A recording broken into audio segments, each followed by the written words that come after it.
Chemistry है ये इस केमिकल बॉन्डिंग पे ही डिपेंड करता है और केमिकल बॉन्डिंग ही हम स्टडी करते हैं। बॉन्ड का property, bond organisation, bond distance, bond बनने का नहीं बनने का कंडीशन, ये सारा कुछ इसी चैप्टर में था।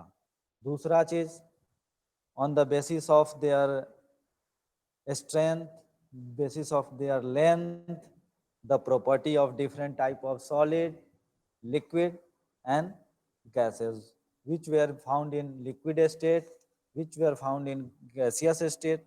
तो ये सारा चीज डिपेंड करता है उसके बॉन्ड स्ट्रेंथ पे, उसके ऑर्गेनाइजेशन पे, उसके लैटिस एनर्जी पे। तो अब जो है बॉन्ड हम लोग लगभग सारा चीज पढ़ चुके हैं। उस बॉन्ड के बेसिस पे सॉलिड के बारे में हम लोग को पढ़ना है। बाकी जो है लिक्विड एंड गैसेस जो हैं वो आगे वाले यूनिट में फिर आ जाएंगे, जहां हम एसिड बेस साल्ट और एवोगैड्रो कॉन्सेप्ट पढ़ेंगे। तो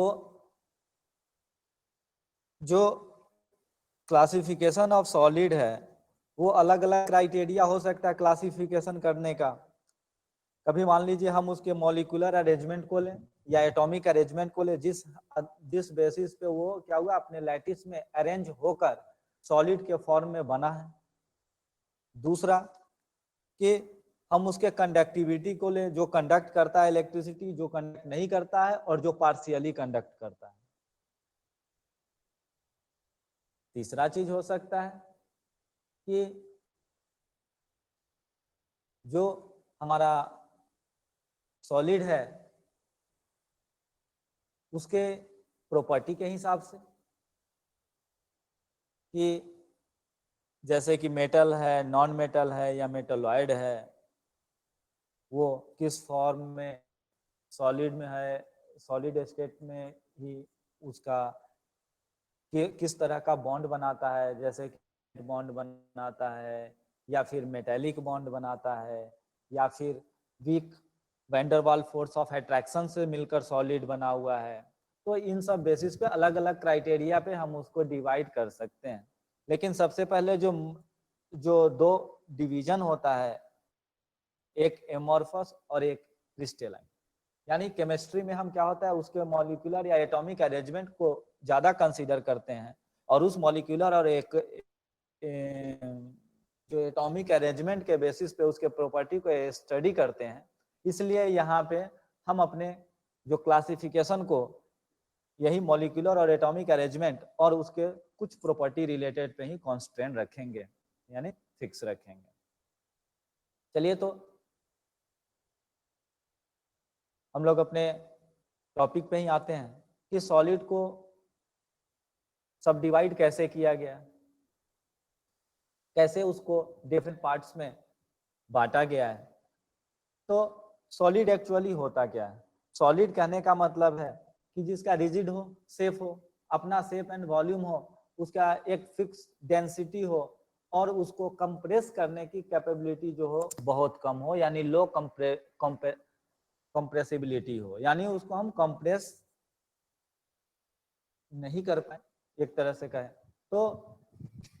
ये जो प्रॉपर्टी होता है वो सॉलिड में पाया जाता है और ये प्रॉपर्टी होता है उसके स्ट्रॉन्ग फोर्स ऑफ अट्रैक्शन के कारण, जो कि उसके एक मॉलिक्यूल को दूसरे मॉलिक्यूल को टाइटली बॉन्डेड रखता है, यानी एक दूसरे को वो जल्दी रिलीज या छोड़ता नहीं। एक दूसरे से अलग सेपरेट होने के लिए एक अमाउंट ऑफ एनर्जी चाहिए जो कि उसके बीच पाए जाने वाले बॉन्ड को ब्रेक करेगा, तो ही वो क्या होगा दूसरे फॉर्म में चेंज हो सकता है, ट्रांसफर हो सकता है। तो अब देखिए कॉन्स्टिट्यूएंट पार्टिकल्स क्या क्या हो सकते हैं सॉलिड के। एटम हो सकता है, मॉलिक्यूल्स हो सकता है या आयंस हो सकता है। Atom in case of element, जैसे आयरन हो गया, सोडियम हो गया, तो यहाँ पे क्या हो गया उसके एक एटम कंबाइन अपने वो उसमें अरेंज होते हैं और वो क्या होता है एक सॉलिड के फॉर्म में बन जाता है। मॉलिक्यूलर फॉर्म में, तो मॉलिक्यूलर फॉर्म में हम लोग बोल सकते हैं जैसे NaCl, सोडियम क्लोराइड हो गया, ये सब क्या है मॉलिक्यूलर फॉर्म में है। यहाँ पे NaCl मॉलिक्यूल जो है वो क्रिस्टल में अपना अपना स्पेस, अपने अपने जो पोजीशन को ऑक्यूपाई करता है और उसके कारण क्या होता है, एक सॉलिड स्ट्रक्चर यानी सॉलिड डेवलप होता है। दूसरा आयंस हो सकता है। आयंस कहाँ होते हैं, जनरली मेटल में अगर हम देखेंगे तो मेटल में आयंस और इलेक्ट्रॉन पुल्स के बीच एक बॉन्डिंग होता है, एक फोर्स ऑफ अट्रैक्शन होता है, जिसके कारण वो सॉलिड स्टेट या सॉलिड स्ट्रक्चर गेन कर पाते हैं। तो on the basis of their arrangement of constituent particles, solid are classified in types. First, crystalline solids and second one is amorphous solid. Crystalline solid जैसे बोला जाए कि क्रिस्टल स्ट्रक्चर होगा, यानी उसमें क्या होगा, एक फिक्स्ड पैटर्न होगा थ्रू आउट द ऑब्जेक्ट। जितना भी बड़ा वो ऑब्जेक्ट हो, या वो ऑब्जेक्ट 1 मीटर का हो या 10 मीटर का हो, या उसका लेंथ जो है कितना भी बड़ा हो, स्ट्रक्चर जो एक कॉर्नर पे पाया जाएगा वही स्ट्रक्चर दूसरे कहीं भी हम ऑब्जेक्ट का चेक करेंगे तो वही स्ट्रक्चर उसके कॉन्स्टिट्यूएंट पार्टिकल्स का पाया जाएगा। यानी through out the object we obtain same type of molecular arrangement या same type of constituent particles arrangement। यानी constituent particle का जो arrangement होगा जिससे मिलकर वो solid बना है, वो पूरे के पूरे स्ट्रक्चर में सेम होगा, एक ही टाइप का होगा, तो वो क्रिस्टलाइन सॉलिड कहलाएगा। तो क्या होगा, इसका different and regular arrangement of constituent particles. Constituent particle का क्या होगा, डेफिनिट यानी एक फिक्स पैटर्न होगा और रेगुलर होगा। ऐसा नहीं कि कहीं पे ब्रेक हो गया, कहीं पे कुछ दूसरा अरेंजमेंट वहां पे मिल रहा, नहीं, यूनिफॉर्म होगा, एक ही टाइप का अरेंजमेंट पूरे के पूरे सॉलिड बॉडी में होगा। इसको हम लोग ट्रू सॉलिड भी बोलते हैं। ये जो है ट्रू सॉलिड के नाम से भी हम इसको जानते हैं, क्रिस्टलाइन सॉलिड। तो long order in arrangement of the particles. Long order कहने का मतलब है कि पार्टिकल जो अरेंज है एक पैटर्न में, वो लॉन्ग फॉर्म में होते हैं, कि ऐसा नहीं कि एक पार्टिकुलर एक पोजीशन पे अलग तरह से अरेंज हो गया, दूसरे पोजीशन पे अलग तरह से अरेंज हो गया। जैसे कि बहुत सारे कंडीशन में होता है कि जैसे हम किसी चीज को जल्दी अगर कूल कर दिए, हीट किए हुए हैं, वो मोल्टेन स्टेट में है, उसको हम जल्दी से कोई अगर दूसरा कंपाउंड, दूसरा एलिमेंट उसमें मिक्स करना चाह रहे हैं, एलॉइंग करना चाहते हैं, तो उसमें क्या होता है कि अगर हम जल्दी उसको कूल कर, रैपिड कूलिंग जब हम करेंगे, तो वहां पे क्या होगा कि वो जो उसमें मिक्सिंग करना है, मान लीजिए जैसे स्टील ही बनाते हैं, आयरन में हम कार्बन को मिक्स करते हैं, some portion of the carbon to increase the strength of the iron. तो उस कंडीशन में क्या होगा कि कार्बन पूरे थ्रू आउट द बॉडी अगर सही से नहीं मिलता तो उसके स्ट्रक्चर में सही से डेवलप नहीं हो पाएगा। तो कहीं पे कार्बन की मात्रा ज्यादा होगी, कहीं पे कार्बन की मात्रा कम होगी। तो इस तरीके से क्या होगा कि स्ट्रक्चर जो है उसका पूरे के पूरे बॉडी में एक तरह का स्ट्रक्चर नहीं पाएगा, uniform arrangement of the constituent particles नहीं हो। ठीक, तो ये रहा क्रिस्टलाइन सॉलिड। तो दूसरा चीज है अमॉर्फस। अमॉर्फस क्या होगा, अमॉर्फस सॉलिड जो होगा उसका इरेगुलर अरेंजमेंट होगा, यानी कहीं पे अगर हम उसके उसी सॉलिड का अगर दो पार्ट लें, दो प्लेस पे अगर दो पार्ट अगर हम उसका लें, तो दोनों में कुछ ना कुछ डिफरेंसेस पाए जा सकते हैं। तो वो उस टाइप के सॉलिड को हम लोग बोलते हैं एमॉर्फस सॉलिड। यहाँ पे लिखा भी हुआ उसका definition, this do not have any regular arrangement of the constituent particles in space. ठीक है, तो इसको हम लोग क्या बोलते हैं, इसके दूसरे नाम से भी जानते हैं, सुपर कूल्ड लिक्विड्स या स्यूडो सॉलिड, जैसे आइस वगैरह भी होता है। तो शॉर्ट अरेंजमेंट होता है, किसी पार्टिकुलर छोटे टुकड़े के लिए एक अरेंजमेंट मिलेगा कि हाँ इस तरीके से अरेंज है, किसी पार्टिकुलर दूसरे टुकड़े के लिए अगर हम उसी सॉलिड का चेक करेंगे तो वहां पे अरेंजमेंट क्या हो गया, चेंज हो गया रहेगा। ये चौथा प्रॉपर्टी जो है इसका, ये इंपॉर्टेंस प्रॉपर्टी है, anisotropic in nature. Crystalline solid जो होता है वो क्या होता है, इनिसोट्रॉपिक। इनिसोट्रॉपिक एंड एमॉर्फस क्या होगा, आइसोट्रॉपिक। इनिसोट्रॉपिक होता है कि physical property of the solids are different in different direction. अगर हम उसका डायरेक्शन अगर चेंज कर देते हैं तो उसका फिजिकल प्रॉपर्टी जो है वो चेंज हो जाता है। जैसे polarisation of light, polarisation of light के केस में क्या होता है कि लाइट को जब पोलराइज करते हैं, एक उसका लाइट वो है इलेक्ट्रोमैग्नेटिक रेडिएशन है, ट्रांसवर्स वेव है, तो उसका एक जो कंपोनेंट है उसको अगर हम कैंसिल करते हैं तो वो एक तरीके से अगर डायरेक्शन उसका हम सही नहीं रखे हैं तो वो एक्चुअली सही से वर्क नहीं करेगा। तो एनिसोट्रॉपिक में ये आप समझ लीजिए कि फिजिकल प्रॉपर्टी जो है वो डिफरेंट होता है सॉलिड का इन डिफरेंट डायरेक्शन, उसके ओरिएंटेशन पे, उसके डायरेक्शनल यूटिलाइजेशन पे उसका फिर आपका जो है फिजिकल प्रॉपर्टी डिपेंड करता है। दूसरा चीज है आइसोट्रॉपिक जो है एमॉर्फस सॉलिड, तो इसका फिजिकल प्रॉपर्टी पे डिपेंड नहीं करता, आप एक कॉर्नर से यूज करें या दूसरे कॉर्नर से उसका इस्तेमाल करें। नेक्स्ट जो प्रॉपर्टी है इसका, अब देखिए इसमें जो है बॉन्ड यूनिफॉर्म बॉन्ड होता है, यानी एक ही तरह के स्ट्रक्चर पाए जाते हैं तो बॉन्ड भी यूनिफॉर्म पाए जाएंगे, तो बॉन्ड लेंथ भी उनका क्या होगा, यूनिफॉर्म होगा। जैसा एक दो एटम के बीच में होगा, कोई और दूसरा एटम हम उसी सॉलिड का लेंगे तो उसके बीच में भी वही बॉन्ड लेंथ होगा, वही बॉन्ड एनर्जी होगा, और वही उसको ब्रेक करने के लिए उतना ही हमको एनर्जी उसको सप्लाई करना पड़ेगा। इसमें क्रिस्टलाइन सॉलिड में। तो जबकि दूसरे एमॉर्फस में क्या होगा, एमॉर्फस में क्या है कि स्ट्रक्चर अलग अलग भी पाया जाता है उसके पूरे होल ऑफ द बॉडी में, तो वहां पे क्या होगा, डिफरेंट बॉन्ड लेंथ हो सकता है, डिफरेंट बॉन्ड एनर्जी रिक्वायर्ड होगा उसको मेल्ट करने के लिए, यानी उस बॉन्ड को तोड़ने के लिए, उस बॉन्ड को तोड़ने के लिए मेल्टिंग में हम लोग क्या करते हैं बताइए। मेल्टिंग जो प्रोसेस है उसमें क्या होता है,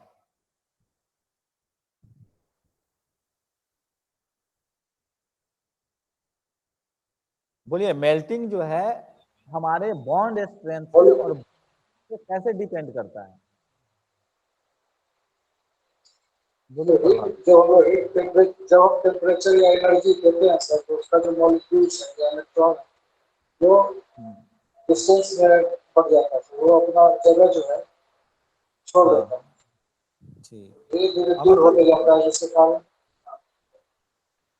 हाँ, जो भी एटम बॉन्डिंग में है अगर हम उनको एनर्जी प्रोवाइड करेंगे, एनर्जी देंगे, तो वहां पे क्या होता है कि वो एटम एनर्जी लेके अपना काइनेटिक एनर्जी बढ़ा लेगा, यानी अपने पोजीशन से वो दूर जाना चाहेगा, यानी क्या होगा, वो उस एक दूसरे एटम से अपने आप को दूर करना चाहेगा। उस कंडीशन में क्या होगा कि जैसे ही उसको हम इतना सफिशिएंट एनर्जी दे पाए कि वो जो अट्रैक्शन फोर्स था दोनों बॉन्ड के बीच में, उस अट्रैक्शन फोर्स को वो क्या कर सके, ब्रेक कर सके, उसको तोड़ सके, और वो दोनों फिर बॉन्डिंग से अनबॉन्डिंग में चले जाएंगे और वो सेपरेट हो जाएंगे।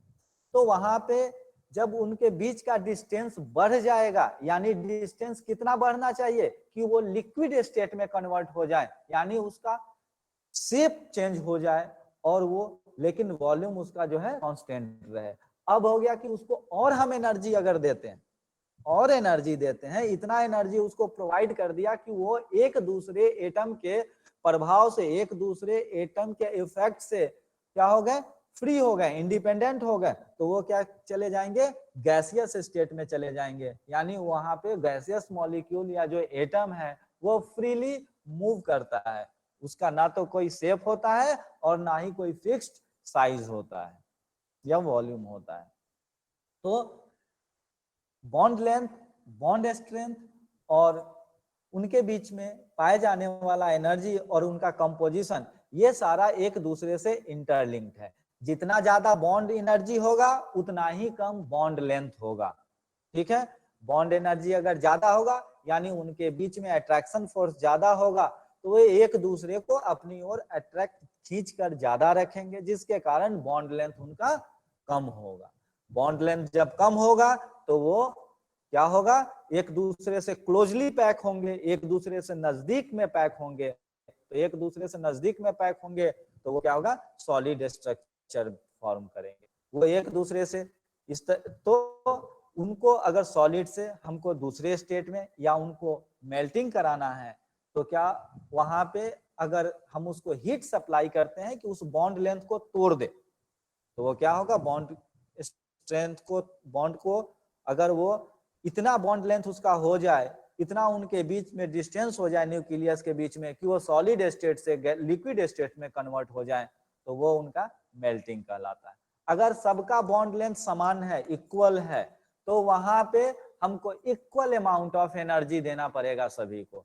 अगर सबका बॉन्ड लेंथ डिफरेंट है तो हमको डिफरेंट बॉन्ड को ब्रेक करने के लिए different amount of energy supply करना पड़ेगा। तो different amount of energy supply करेंगे तो कोई बॉन्ड पहले टूट जाएगा, कोई बॉन्ड क्या होगा, लेट से टूटेगा, जिसके कारण हमको कोई जो लिक्विड उस कंडीशन में जहां पे कोई बॉन्ड पहले टूट रहा है, कोई बॉन्ड लेट से टूट रहा है, तो एक बैंड ऑफ एनर्जी, यानी मान लीजिए कि 10 किलो जूल से लेकर 20 किलो जूल तक उसके सारे बॉन्ड टूट जाते हैं, तो उसका मेल्टिंग 10 किलो जूल से ही स्टार्ट हो जाएगा और 20 किलो जूल तक वो मेल्ट करता रहेगा। यानी 20 किलो जूल पर अगर वो जाएगा तो कंप्लीट मेल्टिंग उसका पॉसिबल है। तो इसीलिए जो बोला गया कि एमॉर्फस सॉलिड में क्या होते हैं कि अलग अलग उसके बॉन्ड हो सकते हैं, अलग अलग उस बॉन्ड लेंथ हो सकता है, यानी उसमें क्या हो सकते हैं, बॉन्ड लेंथ जब अलग अलग होंगे तो उनको तोड़ने के लिए अलग अलग अमाउंट ऑफ एनर्जी लगेगा, जिसके कारण कोई बॉन्ड पहले टूट जाएगा, कोई लेट से टूटेगा। इसलिए they melt over a certain range of temperature, कुछ टेम्परेचर का रेंज होगा उसमें वो कंप्लीटली मेल्ट करेंगे।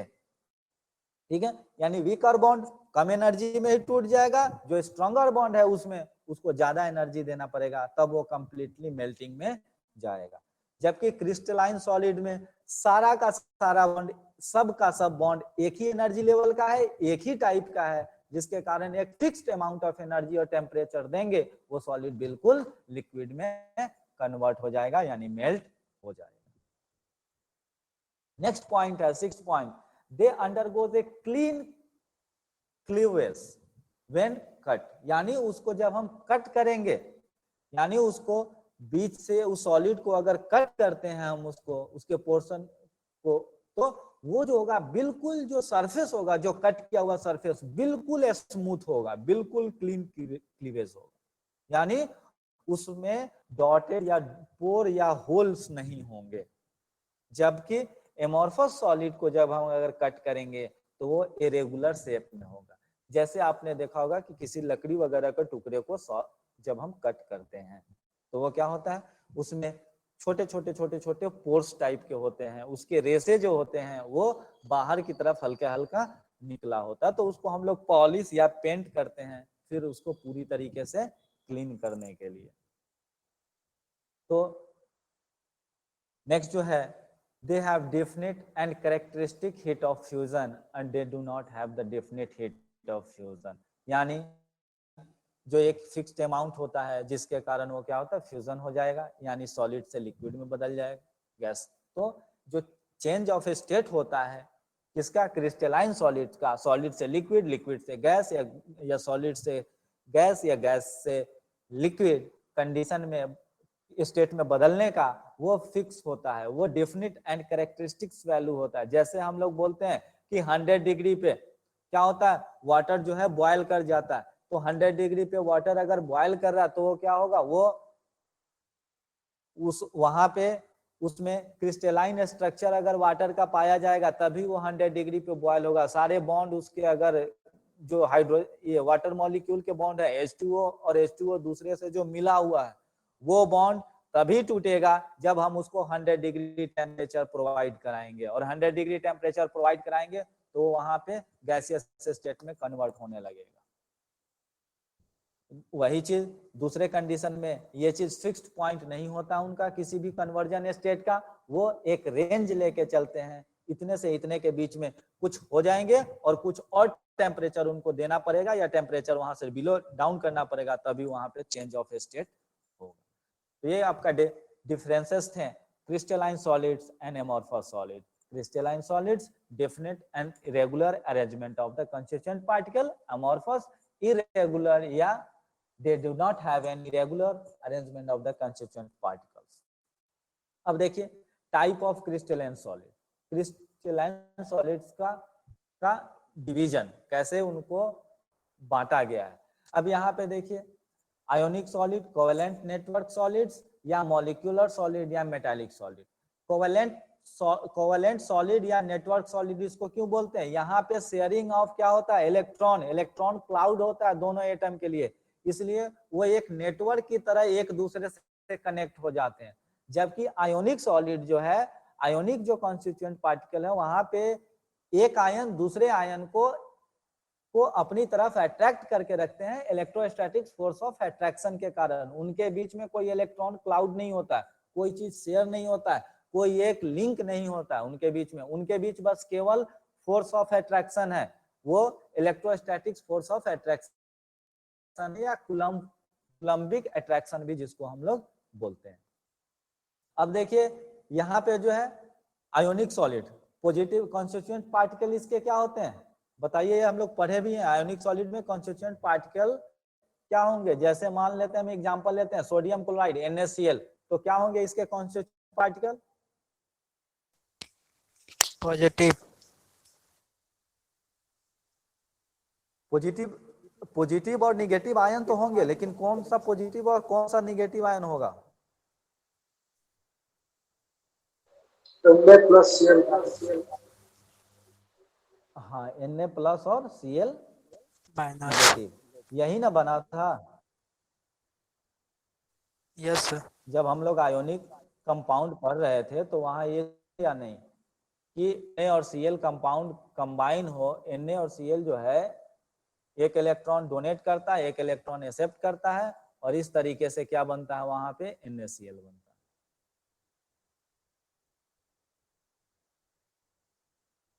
तो Na और Cl, Na+ और Cl-, और ये दोनों आपस में मिलके एक दूसरे को क्या करते हैं, न्यूट्रलाइज कर देते हैं। और ये force, electrostatic force of attraction, या जिसको कुलम्स लॉ भी, कुलम्स फोर्स भी बोलते हैं, तो इस इलेक्ट्रोस्टैटिक फोर्स ऑफ अट्रैक्शन के थ्रू एक दूसरे से कंबाइन रहते हैं, एक मॉलिक्यूल के फॉर्म में रहते हैं। तो यहाँ कॉन्स्टिट्यूएंट पार्टिकल क्या हो गया, Na+ और Cl-, Na+ एंड Cl-। इसमें कैटायन किसको और एनायन किसको बोलते हैं, सोडियम सर, Na+ को कैटायन बोलते हैं। Na+ को कैटायन और Cl- को एनायन। Yes sir. हाँ इसको बोलेंगे कैटायन, पॉजिटिव चार्ज कैटायन और नेगेटिव चार्ज एनायन। एनायन। ठीक है, क्योंकि चैप्टर कंप्लीट हो गया है और इसी यूनिट का ये है, तो थोड़ा हम लोग एटॉमिक स्ट्रक्चर का भी रिवीजन कर लेते हैं। कैटायन और एनायन, अगर हम इसको इलेक्ट्रोलाइसिस में डालेंगे तो कैथोड के पास कौन जाएगा, एनोड के पास कौन जाएगा, कैथोड के पास एनायन जाएगा। हाँ कैथोड के पास Cl- इलेक्ट्रॉन जाएगा। अच्छा ये बताइए, कैथोड जो होता है, कैथोड कौन सा चार्ज है, पॉजिटिव चार्ज है या निगेटिव चार्ज है, सर पॉजिटिव चार्ज है। पॉजिटिव चार्ज है। चलिए आपके हिसाब से हम पॉजिटिव लिख देते हैं, और ये फिर निगेटिव होगा। अच्छा ये बताइए, कैथोड रे ट्यूब हम लोग पढ़े थे ना, यस सर। तो कैथोड रे ट्यूब में किसका इन्वेंशन हुआ था,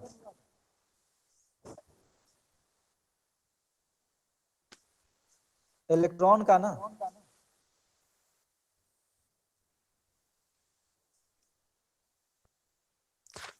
यस सर। तो यहाँ पे जाएगा आपको कैटायन, ये निगेटिव चार्ज होगा, yes sir, cathode negative. Negative charge, समझे।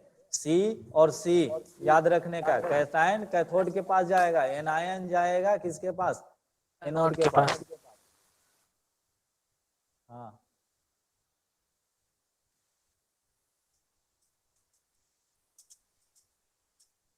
एनायन जाएगा आपका एनोड के पास।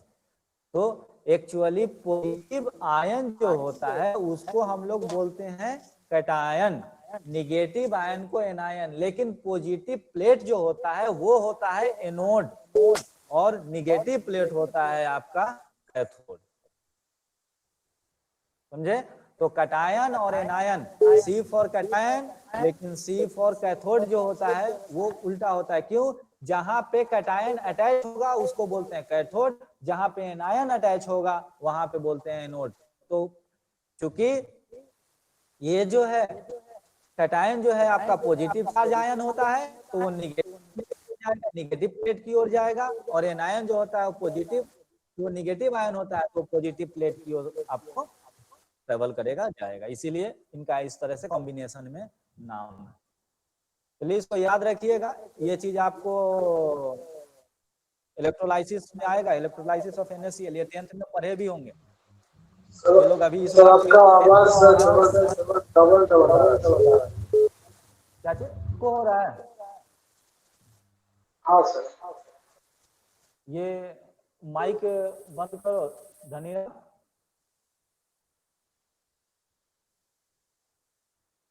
माइक बंद करो, उसी के कारण इको हो रहा है। हाँ, वो आवाज रिपीट हो रहा है किसी का। मेरा जो आवाज हो रहा है वही आपके, अगर हेडफोन लगाए होंगे तो उसी माइक से फिर मेरा आवाज सुनाई दे रहा है। तो कैटायन और एनायन जो है वो उसी कॉम्बिनेशन के कारण उसका नाम है। समझे?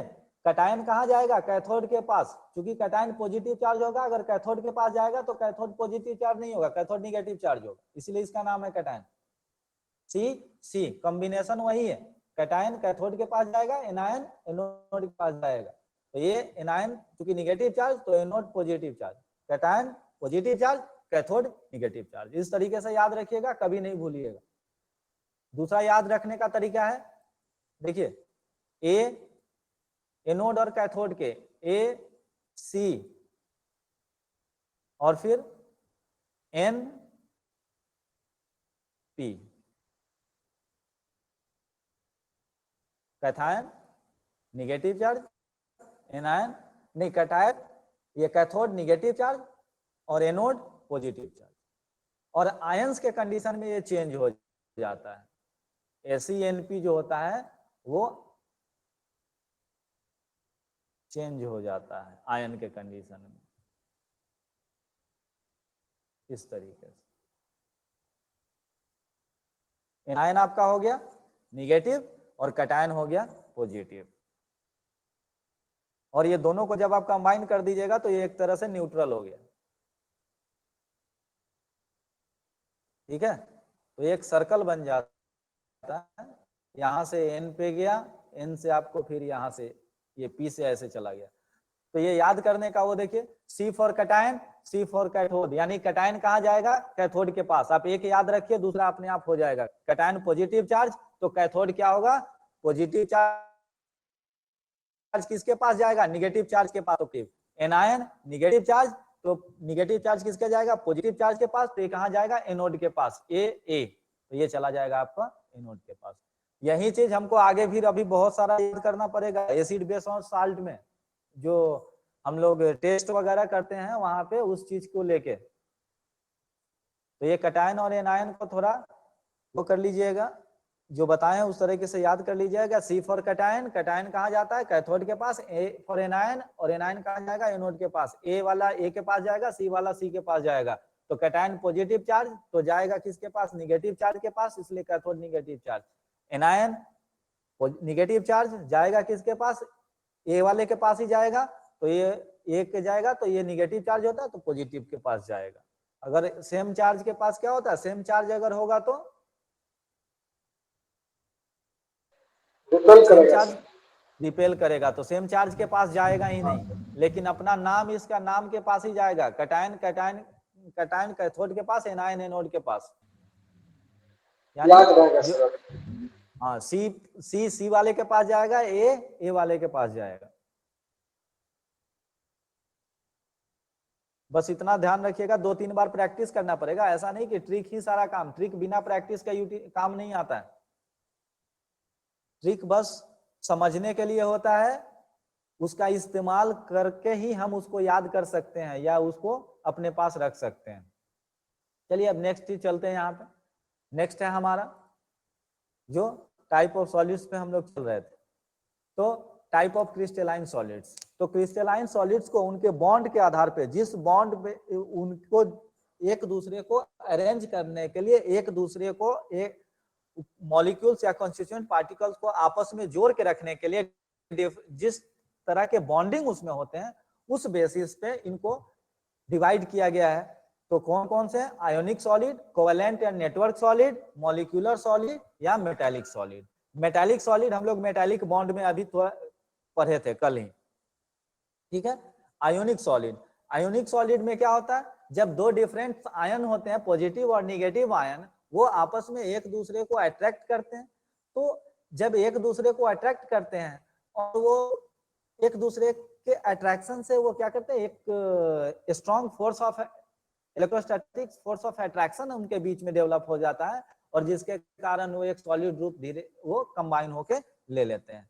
तो इनका आयोनिक सॉलिड और आयोनिक जो बॉन्ड होता है, स्ट्रॉन्गेस्ट बॉन्ड होता है in all bonding, all type of bonding. So melting point क्या होगा? इसका हाई होगा, उसको ज्यादा एनर्जी लगेगा आयोनिक बॉन्ड को ब्रेक करने में। ये हार्ड होगा और ब्रिटल होगा। हार्ड होगा क्योंकि इसका बॉन्ड स्ट्रेंथ ज्यादा है और बॉन्ड लेंथ कम है, यानी कॉन्स्टिट्यूएंट पार्टिकल जो है एक दूसरे से बहुत ही नियर बाई प्लेस्ड हैं, एक दूसरे से बहुत नजदीक नजदीक वो प्लेस्ड किए गए हैं। ये सॉलिड स्टेट में, चूंकि इसमें जो है जितने भी इलेक्ट्रॉन्स हैं कोई फ्री नहीं है, वो एक अपने अपने एटम से टाइटली बॉन्डेड है। टाइटली बॉन्डेड है यानी फ्री एटम्स नहीं है, तो इलेक्ट्रिसिटी कंडक्ट नहीं करेंगे। किस कंडीशन में? सॉलिड स्टेट में। लेकिन जैसे ही ये गैसियस स्टेट में या फिर मोल्टेन स्टेट में आते हैं, एक्वस स्टेट में आते हैं, तो वहां पे क्या होता है कि ये चार्ज आयन बन जाते हैं। चार्ज आयन बन जाते हैं यानी किसी के पास इलेक्ट्रॉन की कमी है तो किसी के पास इलेक्ट्रॉन की अधिकता है। तो वहां पे क्या होगा? ये इलेक्ट्रिसिटी को कंडक्ट करेंगे, यानी इन लिक्विड या aqueous state, in aqueous state या molten state, they make conduct electricity. Example NaCl, CF2, MgO, ZnCs, यानी जितने भी सॉलिड वो जो आयोनिक बॉन्ड बनते हैं, स्ट्रॉन्ग आयोनिक बॉन्ड बनते हैं, वो सारे का सारा आयोनिक सॉलिड है। जैसे NaCl, सोडियम क्लोराइड, जिसको हिंदी में हम लोग कॉमन साल्ट, इंग्लिश में कॉमन साल्ट भी बोलते हैं, और इसे साधारण नमक भी घर में यूटिलाइज करते हैं। वो ये क्रिस्टलाइन सॉलिड है और ये आयोनिक सॉलिड का एक टाइप है। कैल्शियम फ्लोराइड, ये भी आयोनिक सॉलिड का एक टाइप। मैग्नीशियम ऑक्साइड और जिंक सल्फेट, ये सारे के सारे आयोनिक सॉलिड के एक टाइप है। उसके बाद कोवेलेंट या नेटवर्क सॉलिड। कोवेलेंट सॉलिड में जो कंस्टिट्यूएंट पार्टिकल होते हैं, एक बॉन्ड जो जिनके बीच में बॉन्ड बनता है, उनको बोलते हैं एटम, यानी शेयरिंग ऑफ इलेक्ट्रॉन या donation of electron to form a bond में पार्टिसिपेट कौन करता है? एटम। तो इसके कॉन्स्टिट्यूएंट पार्टिकल्स कौन से हो गए? एटम। बॉन्ड इनके बीच में कौन सा बनता है? बॉन्ड बताइए। आयोनिक सॉलिड में, ये कोवेलेंट सॉलिड में कौन सा बॉन्ड बनेगा? कोवेलेंट। हाँ,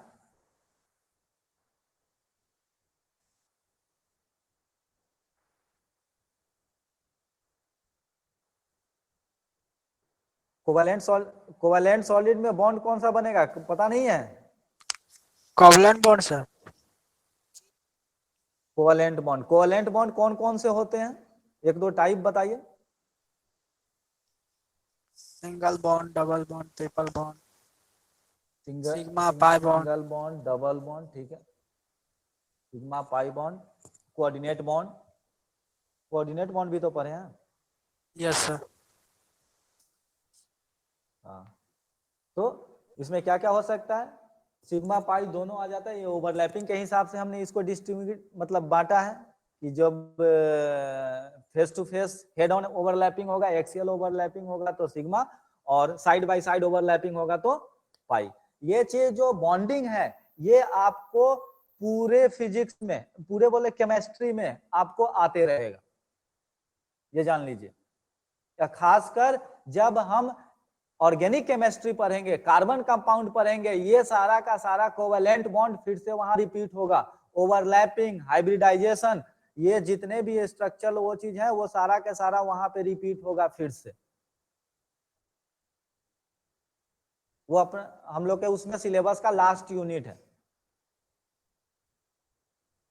तो इसमें क्या होगा, कोवेलेंट सॉलिड में कोवेलेंट बॉन्ड बनेगा। कोवेलेंट बॉन्ड जो है वो इनका बनने का जो स्पीड है वो इलेक्ट्रोस्टैटिक्स जो बॉन्ड होता है यानी आयोनिक बॉन्ड जो होता है उससे कम होता है।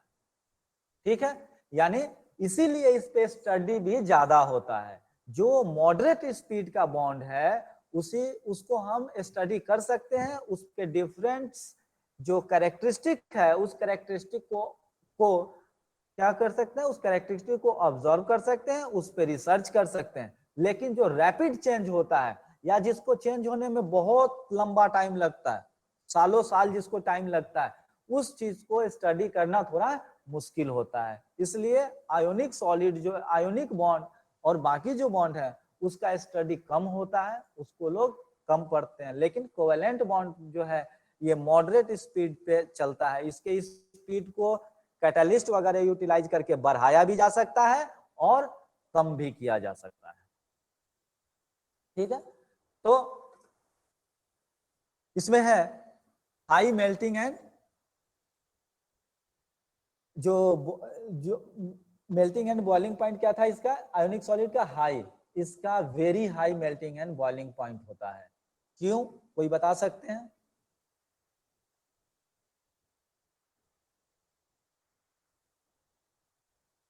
बोलिए sir. Due to strong bond formation.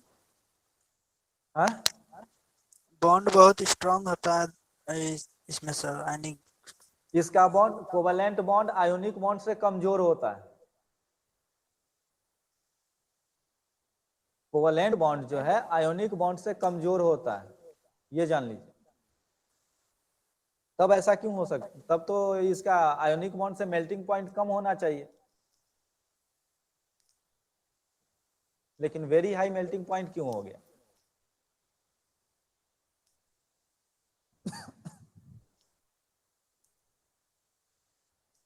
कोई आइडिया?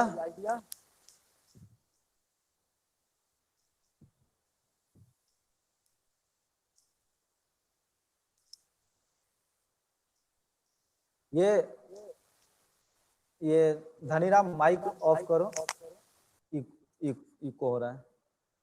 देखिए ये जो हमारे जो दिमाग में जो न्यूरॉन है जिसको एसोसिएटिव न्यूरॉन्स बोलते हैं, जो कि एनालिसिस का काम करता है, सोचने और समझने का काम करता है, तो इसको हम जितना अगर एक्टिव करेंगे ये उतना ही हमारे डेली रूटीन और डेली वर्क में भी एक्टिव रहेगा। हम जितना इस पे प्रेशर डालेंगे सोचने के लिए, जितना इसको सोचने के लिए विवश करेंगे उतना ही ये हमारे लिए काम करेगा। अगर ये हम लोग सोचे कि नहीं इसको बचा के रखते हैं, ये कंज्यूम हो रहा, तो ये कंज्यूम नहीं हो रहा, वो क्या जंग लग जाता है। वैसे ही हमारे दिमाग का जो न्यूरॉन्स होता है उसमें भी जंग लग जाता है। तो उसको थोड़ा एक्टिव करके रखिए, सोचिए, उस पर एनालाइज कीजिए कि ऐसा क्यों होता है। ये तो कंडीशन उल्टा हो गया। अगर ये बॉन्ड कमजोर है कोवेलेंट बॉन्ड, तो ये इसका मेल्टिंग पॉइंट कम होना चाहिए in respect of ionic solid. लेकिन यहाँ क्या होता है, क्या कि डिफरेंट टाइप ऑफ बॉन्डिंग होता है, केवल कोवेलेंट बॉन्ड ही नहीं बनता है। यहाँ पे आप देखेंगे कि van der Waals force of वो भी बनता है, डाइपोल डाइपोल इंटरेक्शन भी हो जाता है, हाइड्रोजन बॉन्ड भी बन जाता है। तो उस सॉलिड में डिफरेंट टाइप ऑफ बॉन्डिंग भी वहां पे जनरेट हो जाता है, बन जाता है। और जो इसके एटम होते हैं वो बड़े और छोटे नहीं होते, सब लगभग लगभग एक ही साइज के। तो उनका अरेंजमेंट जो होता है, लैटिस एनर्जी जो होता है वो हाई होता है, ज्यादा होता है। अगर मान लीजिए किसी बॉक्स में आप डिफरेंट टाइप का एक बड़ा सा गोला रख रहे हैं और एक छोटा गोला रख रहे हैं, तो क्या अरेंजमेंट अच्छा से होगा? नहीं होगा। और सब का सब एक ही साइज का अगर हम उसको अरेंज कर रहे हैं तो वो एक अरेंजमेंट जो है एक परफेक्शन होगा, एक जो अरेंजमेंट होगा वो देखने में भी अच्छा लगेगा और वो ज्यादा से ज्यादा हम वहां पे अरेंज करके रख सकते हैं। तो उसके कारण भी इनका लैटिस एनर्जी जो होता है वो हाई होता है, इसीलिए ये जो है क्या होते हैं, वेरी हाई मेल्टिंग पॉइंट इसमें पाया जाता है। तो अगर टोटल बॉन्डिंग, एक अगर इंडिविजुअल बॉन्डिंग अगर हम लेके चले आयोनिक और कोवैलेंट, तो दोनों में आयोनिक सॉलिड का बॉन्डिंग स्ट्रांग होगा, लेकिन अगर हम होल बॉन्डिंग लेके चले, पूरा स्ट्रक्चर लेके चले, तो उससे कोवैलेंट सॉलिड जो है ज्यादा हार्ड हो जाता है in respect of ionic solid. तो वेरी हाई मेल्टिंग पॉइंट होगा और हार्ड भी ज्यादा होगा। इसमें भी नॉन कंडक्टर होगा, ये भी कंडक्ट नहीं करेगा इलेक्ट्रिसिटी। इसका example diamond, silica, SiC, silicon carbon. तो ये सारा जो है क्या है, कोवेलेंट सॉलिड का एग्जांपल है। तो ओवरऑल जो लैटिस एनर्जी, जो ओवरऑल एनर्जी है, energy of formation and in case of covalent bond, energy of formation in case of ionic bond, दोनों में बहुत ज्यादा डिफरेंस हो जाता है।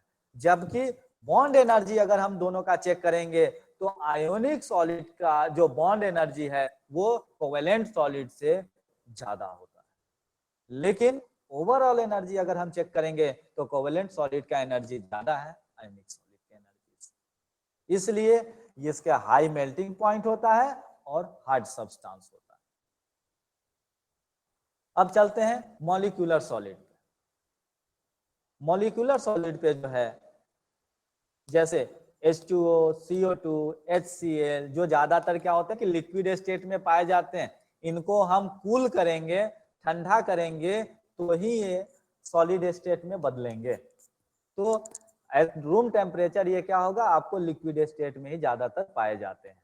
तो इसमें क्या होता है, इनके में जो है कि जो मॉलिक्यूल का डिफरेंट कॉन्स्टिट्यूएंट पार्टिकल जो है, इसके मॉलिक्यूल है, ना तो एटम है ना ही आयन है, मॉलिक्यूल है। जैसे वाटर H2O को जब हम आइस में कन्वर्ट करते हैं तो वहां पे H2 वही रहता है, हाइड्रोजन और ऑक्सीजन नहीं कर, अलग अलग होता है, वहां पे कंबाइंड फॉर्म में ही रहेगा H2O जो है क्रिस्टल में अपना पोजीशन को ऑक्यूपाई करेगा। तो इनके बीच में जो फोर्स ऑफ अट्रैक्शन है वो डाइपोल डाइपोल होता है, जैसे हाइड्रोजन बॉन्ड और van der Waals force of bond. Van der Waals force of attraction जो होता है वो होता है आपका एक निगेटिव, एक पॉजिटिव कैटायन और दूसरे इलेक्ट्रॉन के बीच में, पॉजिटिव न्यूक्लियस और इलेक्ट्रॉन के बीच में। क्योंकि इनका जो H2O है, मान लीजिए H2O का ही केस लेते हैं, तो H2O में क्या है, आपका ऑक्सीजन जो है हाईली निगेटिव है इन कंपैरिजन टू हाइड्रोजन, तो वो जो है पार्शियली निगेटिव चार्ज उस पर डेवलप हो जाएगा और हाइड्रोजन पे पार्शियल पॉजिटिव चार्ज। तो दूसरा जो ऑक्सीजन का एटम है या हाइड्रोजन का एटम है वो आपस में एक दूसरे से अट्रैक्ट होंगे, एक दूसरे को पकड़ के रखेंगे, उनके बीच में एक फोर्स होगा, वो फोर्स कहलाता है वैंडरवाल डाइपोल डाइपोल इंटरेक्शन, यानी जिसको हम हाइड्रोजन बॉन्डिंग भी कहीं कहीं इसको यूटिलाइज करते हैं कि हाइड्रोजन बॉन्ड भी है जहां बने हाइड्रोजन बॉन्ड, नहीं तो हाँ ये वंडरवाल डाइपोल डाइपोल नहीं समझ में आ रहा। वंडरवाल डाइपोल डाइपोल इंटरेक्शन जो है ये दोनों एक ही है। वंडरवाल डाइपोल डाइपोल इंटरेक्शन क्या होता है कि चलिए एक उसमें देख लेते हैं थोड़ा बना के ही।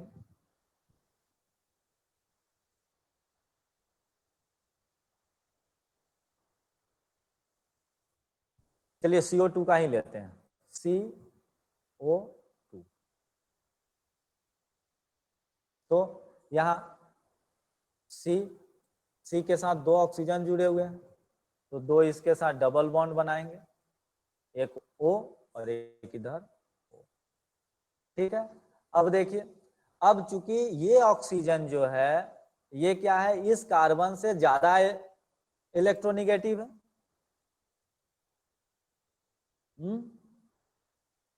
कार्बन से ऑक्सीजन ज्यादा इलेक्ट्रोनिगेटिव होता है ना, तो ये जो शेयर्ड पेयर ऑफ इलेक्ट्रॉन है ये इसको अपनी ओर अट्रैक्ट करके ज्यादा रखेगा, ऑक्सीजन की तरफ ये ज्यादा होगा इलेक्ट्रॉन क्लाउड, तो इस पे पार्शियल क्या होगा, निगेटिव चार्ज जनरेट हो जाएगा, और इस पे क्या हो गया, पार्शियली पॉजिटिव चार्ज।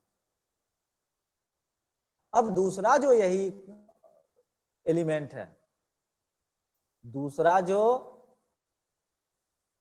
यही मॉलिक्यूल है CO2 का, ये क्या करेगा, अब इस पे भी पार्शियली निगेटिव चार्ज है और इस पे पार्शियल पॉजिटिव चार्ज है, तो ये निगेटिव और पॉजिटिव चार्ज एक दूसरे को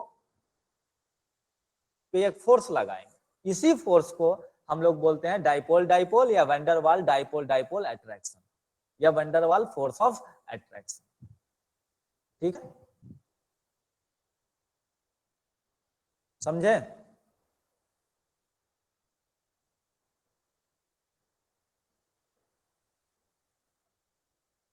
तो इसमें क्या है कि कोई अट्रैक्शनल फोर्स नहीं है, कोई बॉन्डिंग नहीं है, लेकिन चूंकि दोनों का इलेक्ट्रोनेगेटिविटी यानी इलेक्ट्रॉन को अपनी ओर अट्रैक्ट करने की कैपेबिलिटी अलग अलग होती है, जिसके कारण एक पे पार्शियली निगेटिव चार्ज और एक पे पार्शियली पॉजिटिव चार्ज डेवलप हो जाता है, और उस पार्शियली निगेटिव और पॉजिटिव चार्ज डेवलप हो जाने के कारण वो एक दूसरे को, जो पार्शियली निगेटिव चार्ज वाला एटम है वो पार्शियली पॉजिटिव चार्ज वाले एटम को अट्रैक्ट करता है, और उसके साथ एक weak force of attraction develop हो जाता है, जिसको हम वैन डर वाल फोर्स ऑफ अट्रैक्शन बोलते हैं।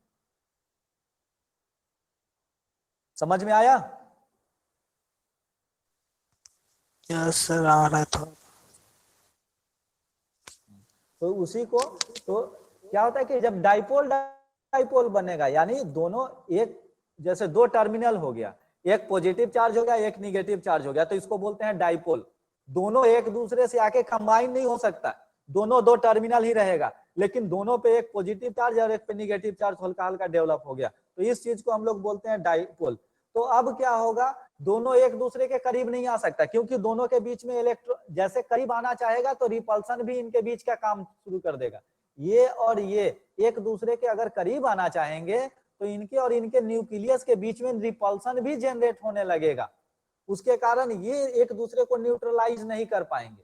तो उसके लिए क्या होता है कि उसके लिए अब ये क्या करेगा, इसको नहीं इससे नहीं ले सकता है, इससे अपना जो इसको रिक्वायरमेंट है अपने आप को सेटिस्फाई नहीं कर पा रहा, तो ये क्या करेगा, ये किसी दूसरे से जाके मिलेगा, दूसरे ऑक्सीजन एटम से जाके ये तो उससे जाके सपोर्ट लेगा और उससे जाके एक अट्रैक्शन फोर्स एक दूसरे के नजदीक आना शुरू कर देगा। तो वो भी कितना नजदीक, ऐसा नहीं कि आके ये बॉन्डिंग ही बनाने लगेगा, वो नहीं होगा, वो भी पॉसिबल नहीं है।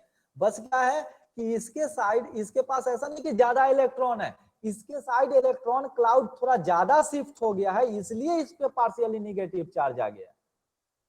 इस पे कोई ऐसा नहीं कि एक इलेक्ट्रॉन ज्यादा आ गया, एक इलेक्ट्रॉन ज्यादा नहीं आया, इलेक्ट्रॉन क्लाउड हल्का शिफ्ट होने के कारण partially negative, some fraction of charges negative हुआ है, पूरा का पूरा इलेक्ट्रॉन इतना चार्ज नहीं आया है। तो अगर इलेक्ट्रॉन इतना चार्ज आ जाता तो ये किसी के साथ बॉन्डिंग ही कर लेता जिसको इलेक्ट्रॉन चाहिए, लेकिन पार्शियली निगेटिव चार्ज, इसीलिए डेल्टा प्लस या डेल्टा माइनस लिखते हैं। नहीं, अगर पूरा का पूरा अगर जैसे हो जाता है जैसे कि ये लिखते हैं, तो वहां पे हम Na प्लस और Cl माइनस लिखते हैं, वहां पे पार्शियली नहीं लिखते हैं। वहां पे एक इलेक्ट्रॉन का चार्ज डेवलप हो जाता है ज्यादा, या एक प्रोटॉन का चार्ज डेवलप हो जाता है ज्यादा, ठीक है।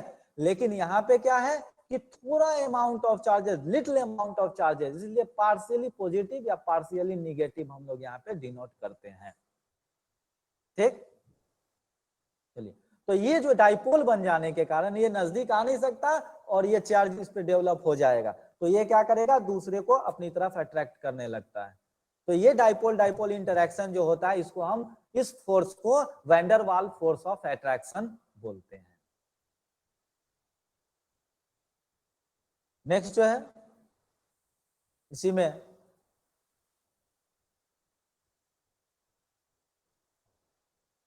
जो है ये लो मेल्टिंग पॉइंट होता है, क्योंकि वैन डर वाल फोर्स ऑफ अट्रैक्शन इन सभी में कमजोर होता है, और ये सॉफ्ट सॉलिड होते हैं और ये इंसुलेटर होते हैं।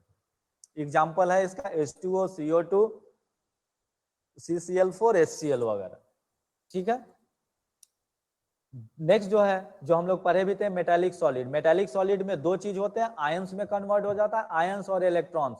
तो आयंस को हम लोग बोलते हैं, पॉजिटिव आयन जो होता है उसको कर्नल बोलते हैं, पॉजिटिव मेटल्स आयन जो होता है उसको कर्नल बोलते हैं, और फ्री इलेक्ट्रॉन जो होता है, जो मोबाइल इलेक्ट्रॉन भी बोलते हैं, या डिसलोकेटेड इलेक्ट्रॉन जो होता है, वो फ्री इलेक्ट्रॉन के फॉर्म में आपको उस लैटिस में प्रेजेंट रहता है। तो ये एक दूसरे को अट्रैक्ट करते हैं और इसी से एक दूसरे से ये बाइंडेड होते हैं, हो रहते हैं।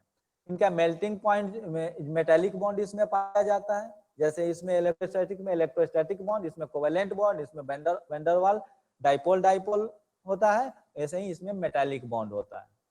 इस तरह के बॉन्डिंग को हम लोग मेटालिक बॉन्ड कहते हैं, जिसमें कर्नल और इलेक्ट्रॉन के बीच में, फ्री इलेक्ट्रॉन के बीच में अट्रैक्शन या बॉन्डिंग होता है।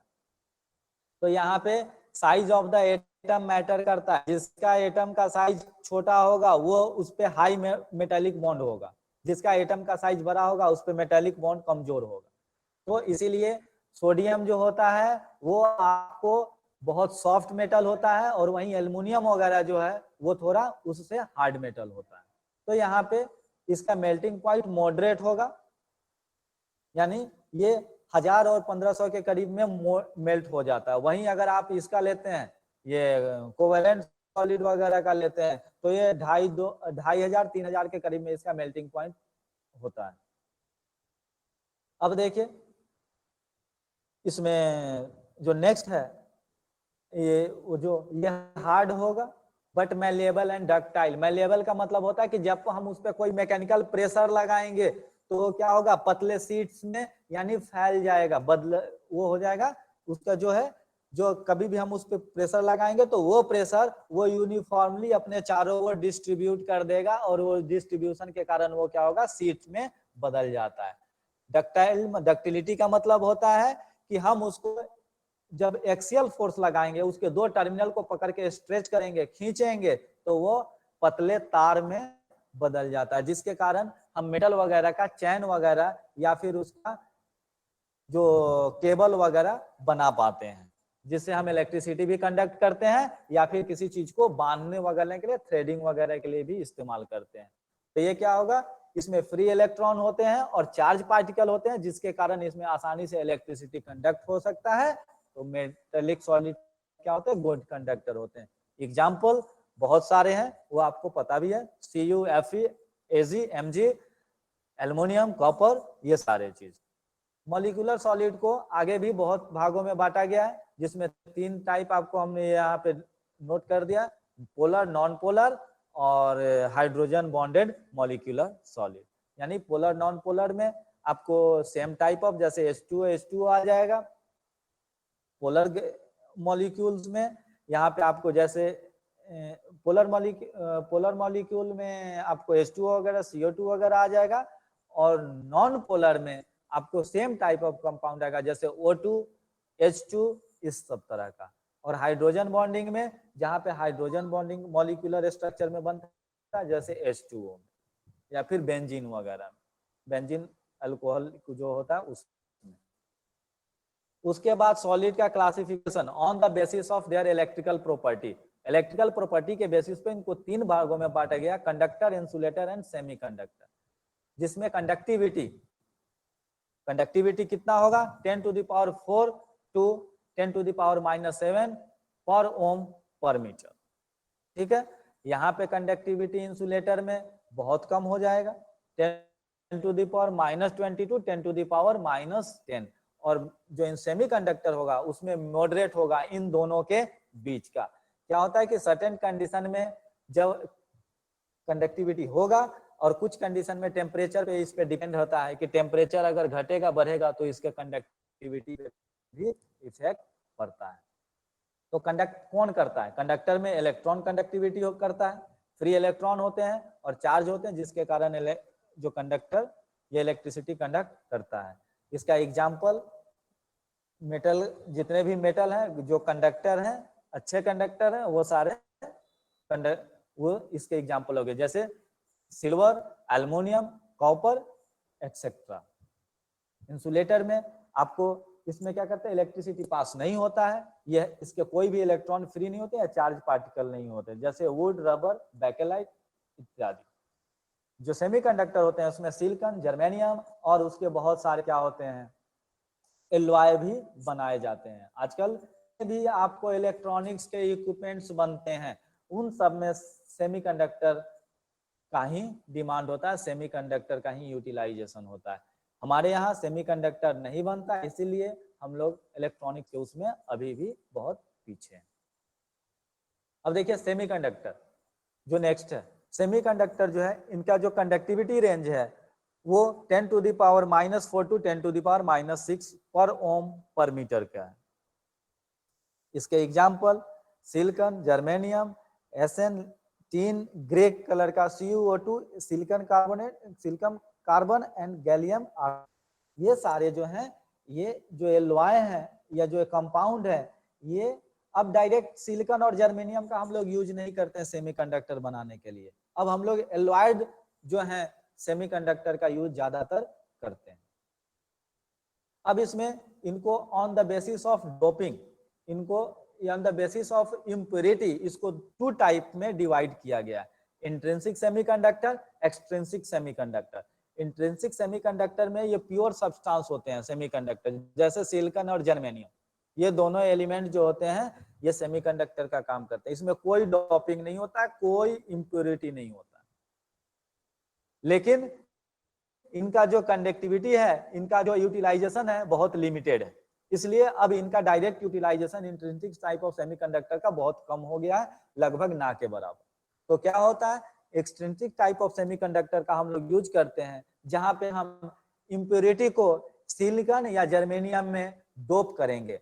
अगर हम लोग 15 ग्रुप एलिमेंट डोप करते हैं, ये 14 ग्रुप के एलिमेंट है, 15 ग्रुप एलिमेंट डोप करेंगे तो कॉम्बिनेशन में एक एटम जो है वो 4 से कंबाइन होगा, लेकिन 5वां फ्री रह जाएगा, तो यहाँ पे एन टाइप, इसीलिए निगेटिव एन टाइप, यानी एक इलेक्ट्रॉन जो है वो फ्री रह जा रहा है, यानी एन टाइप जो है सेमीकंडक्टर इसको बोलते हैं। तब जब हम इसको 5th ग्रुप ऑफ एलिमेंट से डोप करेंगे जिसमें 5 वैलेंस इलेक्ट्रॉन अवेलेबल है, यानी वहां पे कंडक्टिविटी किसके कारण होता है, फ्री इलेक्ट्रॉन यानी निगेटिव चार्ज इलेक्ट्रॉन के कारण, इसीलिए हम उसको एन टाइप सेमीकंडक्टर बोलते हैं, यानी निगेटिव टाइप सेमीकंडक्टर। दूसरा है जब हम उसको 13 ग्रुप के साथ करेंगे पी टाइप सेमीकंडक्टर, तो क्या होगा, इससे जो है नंबर ऑफ जो है वहां पॉजिटिव होल्स बढ़ गए। यहाँ पे जब 3 ही इसके फ्री इलेक्ट्रॉन्स हैं जो कि उससे कंबाइन करेंगे, एक जो है होल्स जो है उसका प्रोटॉन जो है वो बाकी रह गया, एक हमने वहां से पूरा का पूरा वो निकाला कॉम्बिनेशन से, लैटिस से एक सिलिकॉन या जर्मेनियम का एटम निकाल के और वहां पे क्या कर दिया, एक 13 ग्रुप का वहां पे हमने प्लेस कर दिया, तो वहां पे क्या होगा कि 3 तो कंबाइन हो जाएगा, लेकिन एक इलेक्ट्रॉन वहां पे डिफिशिएंट रह जाएगा, एक इलेक्ट्रॉन कम रह जाएगा, जिसके कारण वहां पे पॉजिटिव होल बन जाएगा। उस पॉजिटिव होल को हम लोग जो है यूटिलाइज हो जाता है हमारा वो कंडक्शन के फॉर्म में, इसलिए उसको पॉजिटिव होल सेमीकंडक्टर यानी पी टाइप सेमीकंडक्टर भी बोलते हैं। इनका यूटिलाइजेशन जो है इलेक्ट्रॉनिक इंडस्ट्री में बड़े पैमाने पे होता है। कोई भी इलेक्ट्रॉनिक्स डिवाइसेस बिना जो है सेमीकंडक्टर का बनना इम्पॉसिबल है, नहीं बनाया जा सकता।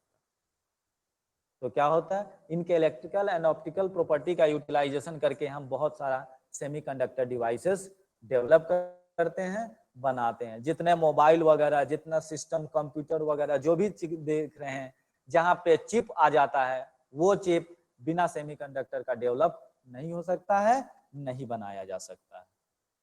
ठीक है, तो यहाँ पे आज हमारा फर्स्ट यूनिट, जिसमें अप्रोक्सीमेटली यूनिट एक था, एक ही यूनिट लिखा हुआ था, 2 टॉपिक लिखे हुए थे, लेकिन टोटली इसमें 3 चैप्टर है, और ये सबसे टिपिकल चैप्टर जो पूरे आपका उसका था वो यहाँ पे कंप्लीट हुआ। बोलिए अब यहाँ पे कितना समझ में आया, कितना समझ में नहीं आया। ये कल जो नोट्स भेजे हैं वो नोट्स आपको अगर मिल जाएंगे, जो अभी जो हम जिसको बता रहे हैं, तो केमिकल बॉन्डिंग के पूरे 6 नोट्स हो जाएंगे, और 2 हो गए उधर आपका क्या चीज का, ये एटॉमिक स्ट्रक्चर के, तो 6 और 2 8 नोट्स टोटल हो जाए। तो क्या केमिकल बॉन्डिंग का अलग अलग नोट्स सही है, या फिर एक कंबाइन करके भी भेज देंगे?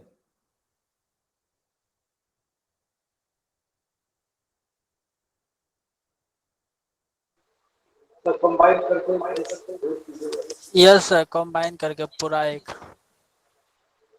सर ठीक एक है, तो साथ ही इसको भेज कंबाइन दीजिएगा करके सर। एक भेज, हाँ कंबाइन करके एक भेज देंगे। तो जो क्या है कि कुछ लोग जो लेट से ज्वाइन किए हैं उनको पूरा का पूरा पीछे का मिल जाएगा, और ये यूनिट का भी कंप्लीट हो जाएगा।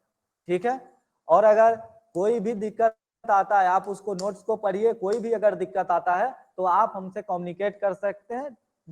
नंबर लगभग मेरा सभी के पास है, नंबर हम सर लिख एक भी बार दिए थे। फास्ट दिखा देंगे, स्क्रीनशॉट ले लेते हैं।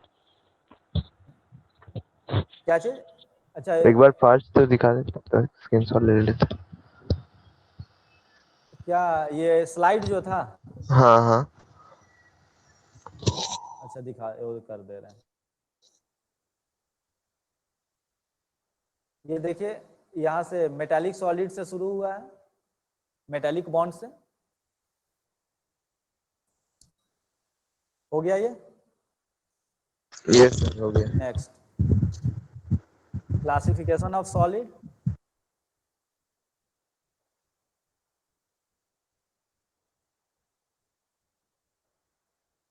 नेक्स्ट कर हो गया देते हैं। सर। हाँ ये ले लिए हैं। यस सर ले लिए। उसके बाद ये टाइप ऑफ क्रिस्टलाइन सॉलिड ले लिए सर। और उसके बाद ये electric property of the solid ले लिए। और उसके बाद ये सेमीकंडक्टर। बस इतना।